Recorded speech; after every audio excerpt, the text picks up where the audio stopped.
بینات والہدا من بعد ما بینہ للناس فی الکتاب اولئک یلعنہم اللہ ویلعنہم اللاعنون الا الذین تابوا واصلحوا وبینوا فاولئک اتوب علیہم وانا التواب الرحیم۔ بے شک وہ لوگ جو ہماری نازل کی ہوئی روشن دلیلوں اور ہدایت کو چھپاتے ہیں، یعنی کون لوگ؟ جو یہ سب کچھ اللہ نے جو بتا دیا اس کو چھپاتے ہیں، تو ایسے لوگوں پر اللہ بھی لعنت بھیجتا ہے۔ اشارہ ان یہودیوں اور عیسائیوں کی طرف ہے جو پچھلی آسمانی کتابوں میں مذکورہ ان بشارتوں کو چھپاتے تھے جو حضرت صلی اللہ علیہ وسلم کے بارے میں نازل ہوئی تھی، ان لوگوں پہ لعنت کی گئی ہے۔ جی اس کا میسج آیا افروزہ کا کہ مجھے آواز نہیں آ رہی آپ کی۔ کیا؟ افروزہ کا میسج آیا ہے کہ آپ کی آواز اب کو نہیں جا رہی۔ تو اب میں کیا کروں؟ آپ کو تو آ رہی ہے نا، جی الحمدللہ۔ تو آپ ان کو بتا دیجئے، وہ مجھے بھی کال کرتی ہیں، اور پھر جب میں کسی کا فون اٹھاتی ہوں نا تو پھر میری ہاں سب کو، وہ ان کو نہیں آتی ہے، وہ ہمیشہ کال کرتی ہیں، سب ڈسٹرب ہو جاتے ہیں۔ اچھا اچھا، تو عزت تو تم ہی بتا دو، مجھے عزت تو نہیں اس کا نمبر وغیرہ پتا، تم بتا دو۔ اوکے، اللہ حافظ۔ اعوذ باللہ من الشیطان الرجیم، بسم اللہ الرحمن الرحیم۔ بے شک وہ لوگ جو ہماری نازل کی ہوئی روشن دلیلوں اور ہدایت کو چھپاتے ہیں، باوجود کہ ہم انہیں کتاب کھول کھول کر لوگوں کو بیان کر چکے ہیں، تو ایسے لوگوں پر اللہ لعنت بھیجتا ہے، یعنی یہ لعنت جو اشارہ ہے یہودیوں اور عیسائیوں کی طرف ہے۔ ہاں وہ لوگ جنہوں نے توبہ کر لی، اب اللہ سبحانہ تعالیٰ سب کے لیے کہہ رہا، چاہے وہ یہودی ہوں، عیسائی ہوں یا کوئی بھی ہوں، جن لوگوں نے توبہ کر لی ہو، اپنی اصلاح کر لی ہو، چھپائی ہوئی باتوں کو کھول کھول کر بیان کر دیا گیا، وہ اپنی کتابوں میں جو حضور کے بارے میں باتیں تھیں تو وہ سب چھپاتے تھے، کر دیا، تو میں ایسے لوگوں کی توبہ قبول کرتا ہوں۔ اس کا مطلب یہ ہے کہ انہی کی نہیں، ہر کسی کی اللہ سبحانہ تعالیٰ اتنا رحمان اور رحیم ہے کہ وہ کہتا ہے تم زمین سے لے کے آسمان تک گناہوں میں ملوث ہو جاؤ، اتنے گناہ کرو، لیکن اگر تم صدق دل سے مطلب سچائی سے، گناہ تو کیے ہیں نا ہم نے، جیسے زندگی میں کبھی جھوٹ بولا ہی ہوگا نا، مگر ہم دل سے دعا مانگیں اللہ سبحانہ تعالیٰ انجانے میں جو مجھ سے غلطیاں ہو گئی ہیں تو اللہ میرے گناہ معاف کر دے۔ تو جب توبہ کا مطلب ہوتا ہے پلٹنا، تو جب ہم نے ایک بار توبہ کر لی اور اس کے بعد پھر ہم دوبارہ وہی کام کریں گے تو وہ توبہ نہیں ہوئی۔ یعنی اگر میں نے معافی مانگ لی ہے کہ اللہ جو انجانے میں بچپن میں کبھی مجھ سے جھوٹ یا وغیرہ ایسی غلط چیز ہو گئی ہے تو میں تجھ سے توبہ استغفار کرتی ہوں، مجھے تو معاف کر دے، اللہ سبحانہ تعالیٰ نے معاف کر دیا۔ اب وہ معافی تو مجھے ہو گئی، معافی تلافی ہو گئی، ہم تو عام زندگی میں یہی کرتے ہیں، معافی مانگ لی پھر دوسری بار وہی کام کرتے ہیں، تو اس طرح جو ہے وہ معافی نہیں ہوتی۔ معافی کا مطلب یہ ہے کہ اب تم دوبارہ وہ چیز نہیں کرو گے، اگر دوبارہ وہی چیز کی تو اللہ سبحانہ تعالیٰ وہ رحمان رحیم ہے، معاف کر دے، مگر وہ یہ کہتا ہے کہ ایک بار توبہ کرنے کے بعد، ایک بار معافی مانگنے کے بعد دوبارہ وہ کام مت کرو۔ بہرحال میں ایسے لوگوں کی توبہ قبول کرتا ہوں، اور میں توبہ قبول کرنے کا خوگر ہوں، اور پھر اپنی خود ہی اللہ سبحانہ تعالیٰ برا انا تواب الرحیم وانت تواب الرحیم، میں جو ہوں توبہ قبول کرنے والا ہوں، رحم کرنے والا ہوں۔ سبحان اللہ۔ ان الذین کفروا وماتوا وهم کفار اولئک علیہم لعنۃ اللہ والملائکۃ والناس اجمعین خالدین فیہا لا یخفف عنہم العذاب ولہم ینذرون۔ بے شک، اب کیا کہہ رہا ہے اللہ، کن سے کہہ رہا ہے؟ وہ لوگ جنہوں نے کفر اختیار کیا اور کافر ہونے کی حالت ہی میں مر گئے، یعنی زندگی بھر کافر رہے، اللہ کی آیتوں کا، کافر کا مطلب یہ نہیں ہوتا ہے کہ جو جس نے کلمہ پڑھا ہے تو وہ مطلب نہیں کلمہ پڑھا ہے تو وہ کافر ہو جائے، نہیں، کلمہ پڑھنے والے بھی جو ایسے کام کرتے ہیں جو اللہ کی باتوں کو یا جس چیز کو اللہ نے منع کیا ہے اس سے کفر کا ایک مطلب ہوتا ہے انکار کرنا بھی، اس کو نہیں مانتے، انکار کرتے ہیں. اگر انہوں نے اس طرح کا طریقہ اختیار کیا اور اس حالت میں مر گئے، ان پر اللہ کی، فرشتوں کی اور سارے انسانوں کی لعنت ہے. کتنے ڈرنے والی آیت ہے کہ جو غلط کام کرتے رہے اور اس حالت میں مر گئے تو نہ صرف اللہ لعنت بھیجتا ہے بلکہ اس انسان پر فرشتے اور تمام انسانوں کی طرف سے بھی لعنت کا کہا گیا ہے. یہاں تک 161 آیت ہوئی ہیں. میں اس وجہ سے بھی بتا رہی ہوں کہ اگر آپ کے پاس قرآن کریم کھلا ہوا تو آپ کی سمجھ میں آئے کہ کس لفظ کا معنی کیا ہے. یہ بہت ضروری ہے. وَإِلَٰهُكُمْ إِلَٰهٌ واحد، بہت پیارا یہ ورڈ ہے. وَإِلَٰهُكُمْ إِلَٰهٌ واحد، واحد اللہ کی صفت ایک، اس کے سوا تمہارا کوئی خدا نہیں ہے.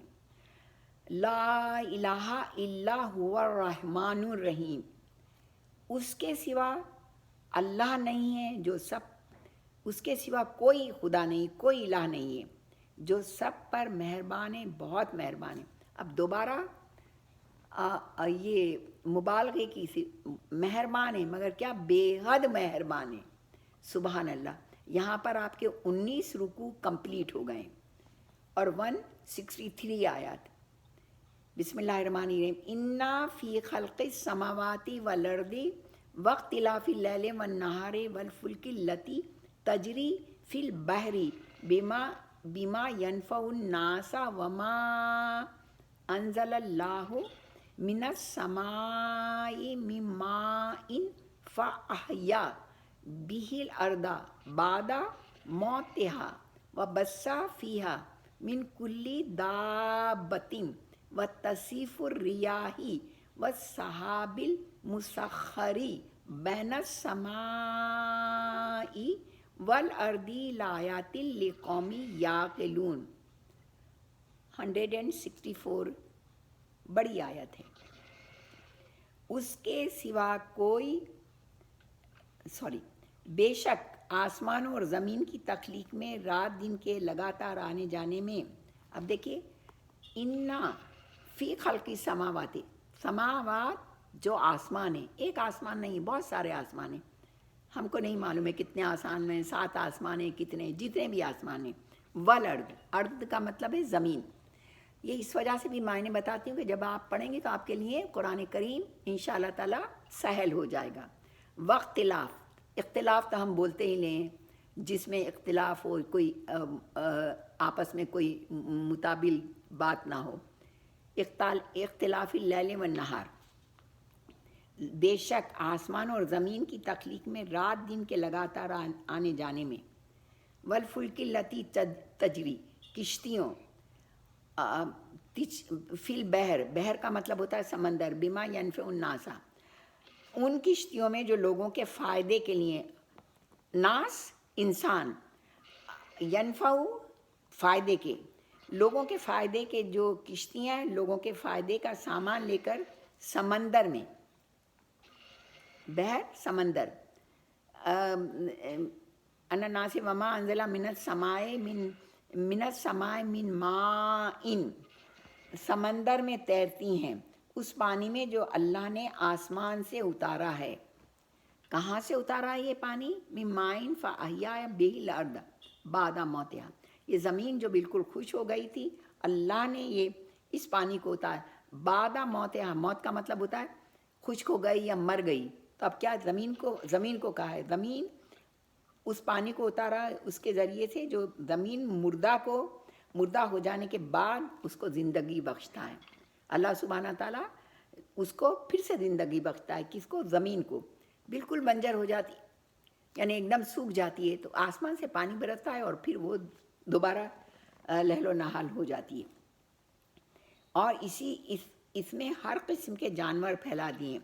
دابتن، جانور، فیہا، تمام قسم کے جانور پھیلا دیے ہیں. وتصریف الریاح، اور ہواؤں کی گردش میں، ریاح ہوا، و سحاب کا مطلب ہوتا ہے بادل. مسخر بین السماء، ان بادلوں میں جو سما آسمان، والارض جو زمین اور آسمان، کے درمیان تابے دار بن کر کام میں لگے ہوئے ہیں. بہت سارے بادل جو ہیں، دیکھیں جب آپ کا پلین اوپر اٹھتا ہے تو آپ دیکھتی ہوں گی کہ بادل آپ کو نیچے نظر آتے ہیں. تو یعنی بادل ہیں جو زمین کے قریب ہیں، تو زمین اور آسمان کے درمیان جو بادل ہیں، ان بادلوں میں جو آسمان و زمین کے درمیان ہیں تابے دار بن کے کام میں لگے ہوئے ہیں. کتنے تابے دار ہیں، کتنا اللہ کا حکم مان رہے ہیں. اللہ چاہے تو ایک دم برس پڑیں، اللہ چاہے تو ایک دم جل تھل ایک ہو جائے. جیسے دبئی میں، مکہ معظمہ میں ہمارے یہ سب کے کرتوتوں کی وجہ سے کیا سے کیا حالت ہو گئی ہے. وہاں تو کبھی بارش ہی نہیں ہوتی تھی.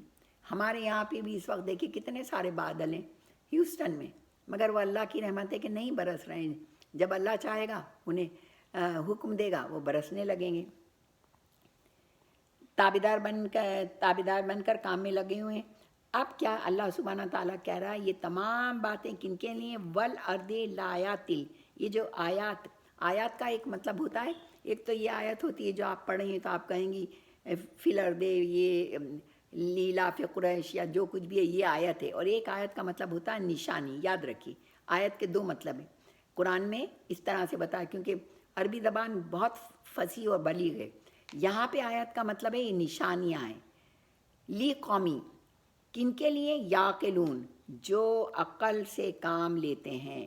یعقلون، عقل سے کام لیتے ہیں، ان کے لیے نشانیاں ہیں نا.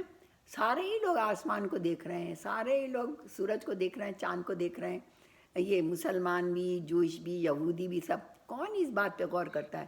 یہ تو اللہ سبحانہ تعالیٰ نے مجھے اور آپ کو یہ قرآن کریم کے ذریعے عقل اور سمجھ عطا فرمائی کہ جب ہم بادلوں کو دیکھیں تو ہم سوچیں کہ اچھا یہ بادل جو ٹکے ہوئے ہیں، اگر اللہ چاہے تو ایک منٹ میں یہ ان کو حکم ہو اور وہ بادل برس پڑے. تو یہ کون ہیں؟ یہ عقل والے ہیں. عقل والے وہ نہیں ہیں یعنی جو کتنی ساری سمجھ اور عقل ہے دنیا میں بہت سارے لوگوں کو، مگر وہ اس عقل سے کام نہیں لیتے. یعنی اللہ نے جو کچھ بیان کیا ہے قرآن کریم میں، کیونکہ یہ تو قرآن پڑھیں گے تو ہماری عقل اور سمجھ اس طرف جائے گی نا. ہم تو قرآن پڑھ ہی نہیں رہے ہیں، اور اگر پڑھ بھی رہے ہیں تو عربک میں پڑھ رہے ہیں، ہماری تو کچھ سمجھ میں ہی نہیں آتا. تو یہ ان لوگوں کے لیے نشانیاں جو عقل سے کام لیتے ہیں. اللہ تعالیٰ نے قرآن کریم میں جگہ جگہ کائنات کے ان حقائق کی طرف توجہ دلائی. یہ ایک ہی کائنات کی حقیقت نہیں ہے. آپ دیکھتے ہیں، آپ نے دیکھا ہوگا کہ کیسے آبشار کی چھوٹے چھوٹے سے سوراخوں میں سے پانی نکل کے گرنے لگتا ہے. آبشار وہ کینیڈا کے قریب جو ہے نا، وہ آبشار کیسے گر رہا ہے، یعنی پتہ نہیں چل رہا کہاں سے یہ پانی آ رہا ہے. تو یہ آبشار ہیں، یہ پہاڑ ہیں جو وہ سلائیڈنگ ہوتی ہے، جو تودے کے تودے برف کے وہ گرنے لگتے ہیں. ابھی دیکھیں وہاں مدینہ معظمہ کے قریب کیسے وہ پہاڑ پورے کے پورے پہاڑ پھسل گئے ہیں، کیسی تباہی اور بربادی آ رہی ہے. تو اللہ یہ کہہ رہا ہے کہ ان حقائق کی طرف اللہ توجہ دلاتا ہے جو ہماری آنکھوں کے سامنے پھیلے پڑے ہیں، اور اگر ان پر معقولیت کے ساتھ غور کیا جائے تو اللہ تعالیٰ کے وجود اور اس کی توحید پر دلالت کرتے ہیں. یہ کون ہے؟ یہ کون کرنے والا ہے؟ کوئی اللہ کے سوا نہیں ہے. کون ہے جو حکم بھیجتا ہے ہواؤں کو کہ رک جا، ایک دم پتے اور درخت کوئی ہلتا نہیں، اور جب بھیجتا ہے تو ایسی شار ہوائیں چلتی ہیں کہ انسان کو زمین پہ قدم رکھنے میں مشکل ہونے لگتی ہے کہ اتنی تیز ہوائیں، ایسی تند ہوائیں چلتی ہیں. چونکہ روزمرہ ان کو دیکھتے دیکھتے ہماری نگاہیں ان کی عادی ہو جاتی ہیں. ہم تو روزمرہ ہی دیکھ رہے ہیں، سورج نکل رہا ہے، مغرب ہو رہی ہے، ڈوب رہا ہے، پھر چاند نکل رہا ہے 15 دن تک وہ اپنی روشنی دکھاتا ہے، چھوٹا ہوتا ہے غائب ہو جاتا ہے. ہمیں تو اس میں کچھ سمجھ ہی نہیں آتی ہے. یہ اللہ تعالیٰ کیا کرا ہے، ان کے لیے حیرت کی کوئی بات ہی محسوس نہیں ہوتی. ہمیں بھی کہاں ہوتی ہے، ہم کہاں روز ان باتوں پہ غور کرتے ہیں. ورنہ ان میں سے ایک ایک چیز ایسی ہے جو ہماری عقل کو حیران کر دے. چاند اتنا چھوٹا، اتنا باریک سا کہ نظر ہی نہیں آ رہا ہے کبھی، پھر دھیرے دھیرے بڑا، اتنا بڑا ہے کہ 14ویں کی جو چاند ہوتا ہے 14ویں کا پورا حالہ اتنا خوبصورت ہوتا ہے کہ جیسے پورا روشن ہو جاتا ہے. تو آسمان اور زمین کی تمام مخلوقات جس طرح کام کر رہی ہیں، چاند، سورج جس طرح ایک لگے بندے نظام اوقات کے تحت دن رات سفر میں ہیں، سمندر جس طرح جس طرح سے نہ صرف پانی کا ذخیرہ کیے ہوا ہے بلکہ کشتیوں کے ذریعے خشکی کے مختلف حصوں کو جوڑے ہوئے. یہ سمندر اگر اللہ چاہے تو 1 منٹ میں پورا کا پورا سمندر کنارے پہ آ جائے اور کیا تباہی اور بربادی آ جائے، لیکن وہ سمندر ٹکا ہوا ہے. کس کی؟ اللہ کے حکم سے. ایسا ہے، اسموتھ ہے. اور پھر اس کے اوپر ایسا سمندر، اس میں پھر کشتیاں ملا چلاتے ہیں، بڑے بڑے جہاز چلتے ہیں، کیونکہ وہ اسموتھ ہے، اس میں کوئی بھنور نہیں آ رہے، ورنہ تو بھنور آئیں گے تو وہ جہاز ڈوب جائیں گے. ان کشتیوں کے ذریعے سے خشکی کے حصوں کو جوڑتا ہے، ان کی ضروریات کا سامان ایک جگہ سے دوسری جگہ لے جانے میں منتقل کرتے ہیں. کشتیوں کے ذریعے بادل اور ہوائیں جس انداز میں انسانوں کی زندگی کا سامان مہیا کر رہے ہیں، ان سب چیزوں کے بارے میں بدترین حماقت کے بغیر بھی یہ سمجھنا ممکن نہیں ہے کہ یہ سب کچھ خود بخود کسی خالق کے بغیر ہو رہا ہے. اب جو بیوقوف ہیں، جو احمق ہیں، وہ تو یہ کہہ رہے ہیں ہاں یہ تو ہو رہا ہے، مگر کون کر رہا ہے؟ اس کا کرنے والا کون ہے؟ کوئی ایک ہے نا، اور وہ کوئی 2 نہیں ہے. اگر 2 ہوتے تو ایک کہیں بھی 2 حکمران ہوں گے. دیکھیں، حکمران ایک ہی ہوتا ہے تو وہ نظام صحیح چلتا ہے. جہاں 2 سلطنت میں بھی 2 حکمران ہوتے ہیں، وہ بادشاہ ایک ہوتا ہے، وزیر اعظم اس کو صلاح مشورہ دینے والا ہوتا ہے، لیکن حکم کس کا چلتا ہے؟ بادشاہ کا. مگر اس پوری کائنات کا بادشاہ تو ایک اللہ سبحانہ تعالیٰ ہے، کوئی 2 نہیں ہے. کیونکہ اگر 2 ہوتے تو کبھی وہ یہ کہتا کہ یہ کرو وہ کرو، نعوذ باللہ. خیر، ہمیں تو اس چیز میں جانا ہی نہیں ہے. تو یہ سب کچھ جو بیوقوف لوگ ہیں نہیں سمجھ پاتے کہ یہ سب کچھ خود بخود کسی خالق کے بغیر، خالق یعنی جو پیدا کرتا ہے، اسی نے پیدا کیا ہے نا، اللہ سبحانہ تعالیٰ نے. جس نے یہ زمین پیدا کی، جس نے یہ آسمان پیدا کیے، چرند درخت، ہوائیں، سب کچھ جس نے پیدا کیے، یہ کسی خالق کے بغیر نہیں ہو سکتا. مشرکین عرب بھی یہ مانتے تھے کہ یہ ساری کائنات اللہ تعالیٰ کی پیدا کی ہوئی. مشرکین جو شرک کرتے تھے، جو اللہ کو نہیں مانتے تھے، وہ بھی یہی کہتے تھے کہ نہیں، یہ سب پیدا کرنے والا اللہ ہے. لیکن ساتھ ہی وہ یہ عقیدہ رکھتے تھے کہ ان تمام کاموں میں کئی دیوتا مددگار ہیں. اب ان کا عقیدہ یہ تھا کہ ٹھیک ہے، اللہ تعالیٰ تو ایک ہے، مگر اتنے سارے کام نعوذ باللہ اللہ کیسے کر سکتا ہے؟ تو یہ مختلف جو دیوتا ہیں جو ہم نے بنائے، یہ اس کے حکم سے یہ تمام کام ہو رہے ہیں، نعوذ باللہ. قرآن کریم فرماتا ہے کہ جس ذات کی قدرت اتنی عظیم ہے کہ وہ سارا نظام کائنات بلا شرکت غیر پیدا کر دیا، آخر اسے چھوٹے چھوٹے کاموں میں کسی کے شریک یا مددگار کی کیا ضرورت ہے؟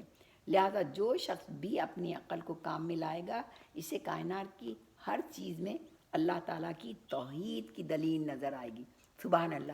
یہ توحید کا مکمل خاکہ کھینچا گیا ہے کہ ہم کیوں مانیں کہ اللہ ایک ہے. تو اس کے لیے بتایا گیا ہے کہ تمہیں ماننا ہی پڑے گا کہ اللہ ایک ہے. دیکھو، یہ ایک وقت مقررہ پہ چاند نکلتا ہے، ایک وقت مقررہ پہ بارش ہوتی ہے، ایک وقت مقررہ پہ ہوائیں چلتی ہیں، ایک وقت مقررہ پہ سورج ڈوبتا ہے، نکلتا ہے، ایک وقت مقررہ سے زمین ایک طرح سے گردش کر رہی ہے، ایک اپنے محور پہ گھوم رہی ہے. یہ کون کر رہا ہے؟ یہ اللہ سبحانہ تعالیٰ کے حکم سے ہو رہا ہے.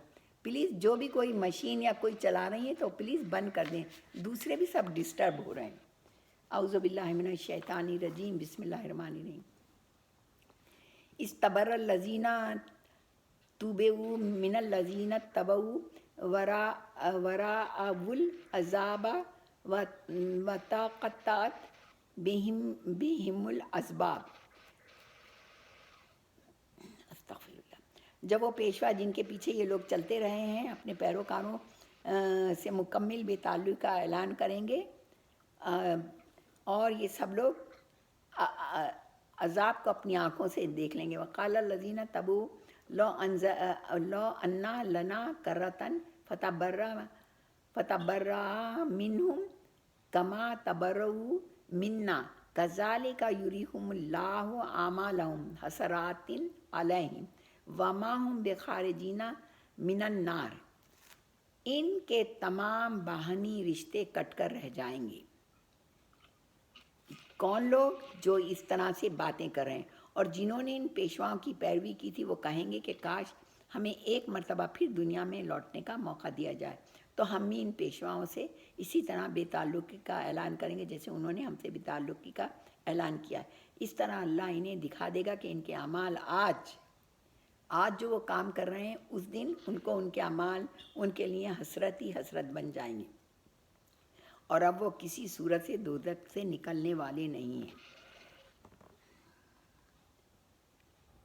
یا ایھا الناس کلوا مما فی الارض حلالا طیبا ولا تتبعوا خطوات الشیطان انہ لکم عدو مبین انما یامرکم بالسوء والفحشاء وان تقولوا علی اللہ ما لا تعلمون۔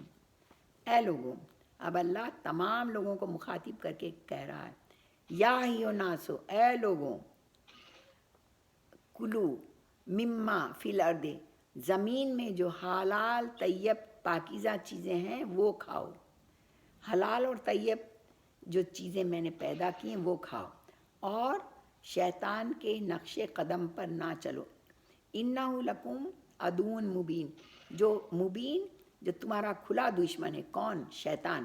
اس کے نقش قدم پر مت چلو۔ اب کیا شیطان کا نے کوئی راستہ بنایا ہے جو میں اور آپ چل رہے ہیں؟ نہیں، وہ باتیں مت کرو جو شیطان تمہارے دل میں وسوسے اور چیزیں ڈالتا ہے۔ مشرکین عرب کی ایک گمراہی یہ تھی، اب دیکھیے اس کا اسپیسیفائی کر کے بتایا گیا ہے کہ انہوں نے کسی آسمانی تعلیم کے بغیر مختلف چیزوں کے بارے میں حلال اور حرام کے فیصلے خود گھڑ رکھے تھے۔ مثلاً مردار جانور کو کھانا ان کے نزدیک جائز تھا۔ اب انہوں نے خود یہ فیصلہ کر لیا تھا کوئی بات نہیں کہ جانور مردہ ہو گیا تو ہم اسے کھا سکتے ہیں، مگر بہت سے حلال جانوروں کو انہوں نے اپنے اوپر حرام کر لیا تھا، خود بخود کر لیا تھا، جس کی آئندہ تفصیل سورہ انعام میں انشاءاللہ تعالیٰ آئے گی۔ یہ آیت ان کی گمراہی کی تردید میں نازل ہوئی ہے کہ یہ جو گمراہ ہیں ان کی تردید کی گئی ہے کہ یہ جو انہوں نے اپنے آپ حلال اور حرام کا تصور کیا ہے یہ غلط ہے۔ وَإِذْ قَالَ لَهُمُ اتَّبِعُوا مَا أَنزَلَ اللَّهُ قَالُوا بَلْ نَتَّبِعُ مَا أَلْفَيْنَا عَلَيْهِ آبَاءَنَا وَأَوَلَوْ كَانَ آبَاؤُهُمْ لَا يَعْقِلُونَ شَيْئًا وَلَا يَهْتَدُونَ۔ اور جب ان سے کہا جاتا ہے، کن سے؟ کافروں سے کہا جاتا ہے کہ اس کلام کی پیروی کرو، کس کلام کی؟ جو یہ قرآن اترا ہے، جو اللہ نے اتارا ہے، تو وہ کہتے ہیں کہ نہیں، ہم تو ان باتوں کی پیروی کریں گے جن پہ ہمارے باپ داداؤں کو پایا ہے، یعنی لکیر کے فقیر، میرے باپ دادا جو کرتے تھے ہم تو اس سے ایک قدم پیچھے نہیں ہٹیں گے، ان کا یہ کہنا تھا۔ بھلا کیا اس صورت میں بھی جب کہ ان کے باپ دادا دین کی ذرا بھی سمجھ نہیں رکھتے تھے؟ یعنی دیکھیے نا، آپ کو اور مجھے بھی معلوم ہے، مجھے بھی پتہ ہے، جیسے ہمارے والدین بہت ساری ایسی باتیں کرتے تھے جو آج اللہ سبحانہ تعالیٰ نے اس قرآن کے ذریعے میں جب ہم اس کی میننگ اور وہ پڑھیں تو ہمیں بہت ساری باتوں کا پتہ چل رہا ہے۔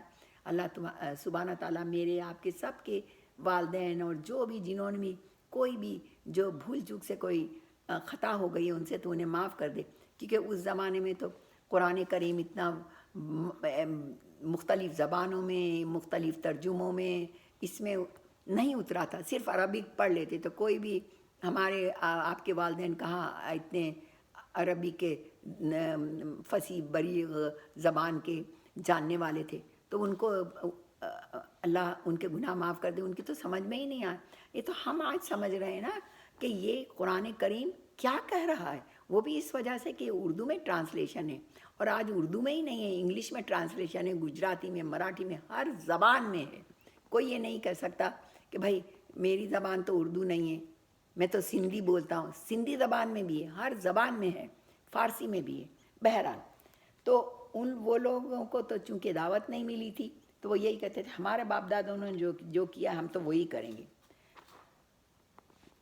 خدا کا شکر ہے کہ ہم اس طرح سے بات نہیں کرتے۔ یا ایھا الناس آمنوا کلوا من طیبات ما رزقناکم واشکروا للہ ان کنتم ایاہ تعبدون۔ اے ایمان والوں، اللہ کتنے پیار سے ہم لوگوں کو سمجھا رہے ہیں، اے ایمان والوں، جو پاکیزہ چیزیں ہم نے تمہیں رزق کے طور پر عطا کی ہیں ان میں سے جو چاہو کھاؤ اور اللہ کا شکر ادا کرو۔ دیکھیے اللہ کتنا پیارا، کتنا مہربان ہے، کتنے پیار سے